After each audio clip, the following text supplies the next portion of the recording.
अब एक मुझे चीज समझ में नहीं आती है कि ये कौन महापुरुष लोग थे जिन्होंने डबल इंजन शब्द का आविष्कार किया। सर अगर ये इतनी डिजायरेबल चीज होती ना तो संविधान सभा की बैठकों में भी डबल इंजन की बात हुआ करती कि हां साहब पूरे देश में डबल इंजन होना चाहिए। कांग्रेस की ह्यूज मेजॉरिटी थी, कभी डबल इंजन की पैरोकार नहीं बनी। लेकिन आजकल डबल इंजन चलता है, जहां डबल का एक इंजन बदल गया वो ट्रबल इंजन बनाने की कोशिश होती है। ये चिंता का विषय सिर्फ इस पक्ष को नहीं है। अभी बहुत इंटरेस्टिंग चीजें कहूंगा, तंज भी करूंगा तो प्यार से।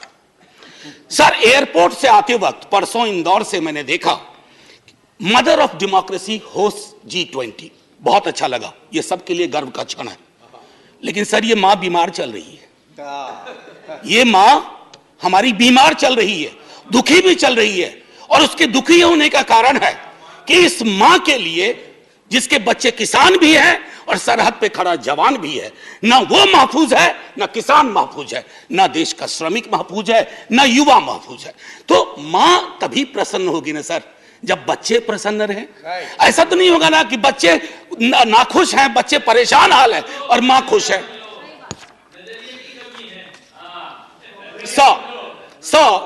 मैम फिनेंस मिनिस्टर कार चलाती होंगी या कार में बैठती होंगी।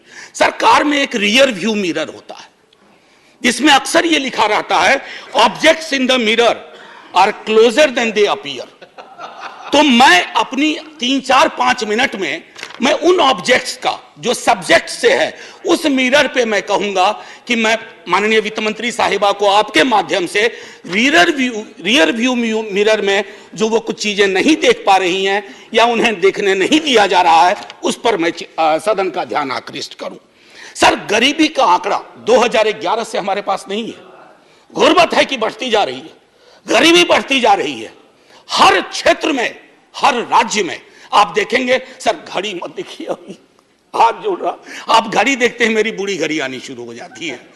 सर मैं ये कह रहा हूं कि गरीबी को लेकर के कल भी एक सदस्य, सीनियर सदस्य हैं, यहां भले सीनियर ना हो, बिहार के बहुत सीनियर हैं, उन्होंने जब गरीबी से ऊपर उठाने की बात कही तो सारे वो आंकड़े दिए जो 2005-6 वाले थे। खैर बहरहाल मैं छोड़ता हूं उस बात को। सर कॉर्पोरेट को रियायत से मुझे कोई विभेद नहीं है। हमारे कई साथियों ने उस पर तंज किया, व्यंग किया, लांछन लगाए, मैं वैसा कुछ नहीं करूंगा। मेरा मानना है कि अगर जिंदगी आंसुओं में सरोबोर ना हो तो वित्त मंत्री कॉर्पोरेट की उतनी ही चिंता करें जितनी आम आदमी की होनी चाहिए। आम आदमी से मेरा ताल्लुक आम आदमी पार्टी से नहीं है।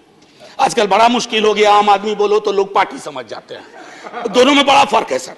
एनीवे सर न्यूनतम मजदूरी, आपने इतनी रियायतें दी लाखों की, मुझे कोई परेशानी नहीं, लेकिन न्यूनतम मजदूरी 178 रुपए पे टिकी हुई है सर।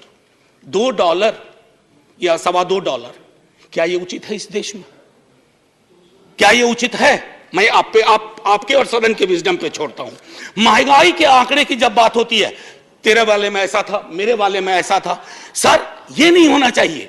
महंगाई की चर्चा तेरा मेरा के डिबेट में ना हो, महंगाई की चर्चा हो कि गरीब की थाली में महंगाई का असर क्या है, रोटियां कितनी कम हो रही है, सब्जी कौन सी गायब हो रही है, दाल कितनी पतली हो रही है, ये होती है महंगाई की बात। ये नहीं होती है कि तुम्हारे टाइम में इन्फ्लेशन इतना था। अरे साहब थाली में इन्फ्लेशन ऐसे नहीं परोसा जाता, 7.5 4.6 थाली में रोटियां जाती हैं, उसके नजरिए से इन्फ्लेशन को देखना होगा। अब आइए सर किसान की बात करें। किसान आंदोलन हुआ, आप खुद उस पृष्ठभूमि से आते हैं। मैं तो साफ तौर पे कहूं सर, किसान की चर्चा गाहे बगाहे सिर्फ इसलिए होती है कि देश को यह एहसास रहे कि अभी भी ये मूलतः कृषि प्रधान देश है। अन्यथा कृषक किसान जिस देश में, कल कई लोगों ने आत्महत्या के आंकड़े दिए, वैसे बहुत अंक देखने से, क्योंकि ये सरकार आंकड़ा प्रबंधन में माहिर है सर, जो वाला आंकड़ा पसंद आता है वो ले लेती है, बाकी कहती है तो गलत है, ये तो हमें बदनाम करने की साजिश है। मैं उसमें नहीं जाना चाहता। मैं मानता हूं कि आप आंकड़ा प्रबंधन में MBA का कोर्स शुरू कर सकते हैं। मैं सर इतना कहना चाहूंगा कि हर 2 घंटे किसान आत्महत्या करता है सर। अब आइए सर बेरोजगारी की बात करें। बहुत फिर भी मैं कहूंगा, अगर आज के दिन मैं, वित्त मंत्री जी या माननीय सभापति महोदय आप, अगर हम 20-22 की उम्र में होते, बेरोजगार होते, हमारी चिंता क्या होती सर? रोजगार ना, नौकरी ना, लंबी चौड़ी मस्जिद, मंदिर, सर ये रोजगार का पर्याय नहीं हो सकता। ये रोजगार का कतई पर्याय नहीं हो सकता है। मेरी आस्था मेरा धर्म है, लेकिन मेरी जिंदगी चलेगी रोजी रोटी से, उसके लिए क्या व्यवस्था की है। और मैं तो जानबूझ के सर वो 2 करोड़ वाले में जाना ही नहीं चाहता, मैं भुला दे रहा हूं, बिसरा दे रहा हूं, क्योंकि वो दर्द देता है। मैं तो ये देखना चाहता हूं माननीय सभापति महोदय कि रोजगार को लेकर आपका ब्लूप्रिंट क्या है। मुझे बेहद अच्छा लगा बिहार से जो हवा चली, उसके बाद यहां भी नौकरियों के पत्र बंटने लगे, लेकिन सर उसकी निरंतरता बढ़नी चाहिए। युवा राष्ट्र को रोजगार चाहिए सर, व्हाट्सएप पर फेक इंफॉर्मेशन नहीं चाहिए।